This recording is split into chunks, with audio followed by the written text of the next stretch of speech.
Ang ating topic ngayon ay tinatanong ni Pitik ni Ax. Ang tanong niya ay, masarap ba sa isang babae kapag ang pakadyot ng isang lalaki ay yung pumatama doon sa kanyang, sabihin na lang natin na pinakamasarap na parte kapag naabot mo yun sa loob ng bulaklak. So yan nating pag-uusapan for today's video. Interesado ka bang malaman kung ano ang kasagot?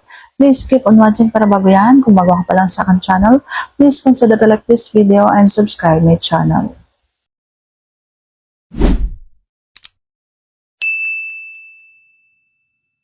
So masarap nga ba? Sa masarap, oo. Pero bihira talaga sa mga kalalakihan na makakaabot doon sa pinakamasarap na yon, doon sa loob ng isang babae. Kaya ang magagawa mo na lamang ay yung papasayarin mo yung puno ng iyong tea doon sa kanyang pasa sa ibabaw ng bulaklak habang binabayo siya, habang nagpapalakpakan kayo.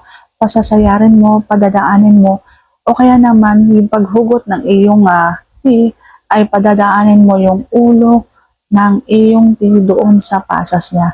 Basta wag na wag mong kakalimutan. Kung halimbawang ikaw yung lalaking hindi nabiyayaan ng kahabaan ng sukat ng tea, ang magagawa mo na lang ay pasayarin at padaanan doon sa pasas sa ibabaw ng kanyang bulaklak. Siguradong masarap yon. At siguradong mararamdaman yon mula sa kalooban palabas. Kaya yun yung paraan para malabasan pa rin siya kapag hindi mo maabot yung pinakamasarap na parte doon sa loob. At kapag halimbawang nadadali mo naman yan, ikaw yung nabiyayaan ng may kahabaan ng tea, masarap talaga na yung pagkadyot mo ay natatamaan pa rin yun at sasabayan mo pa ng paggalaw sa pasas sa ibabaw ng kanyang bulaklak. Dobling kiliti.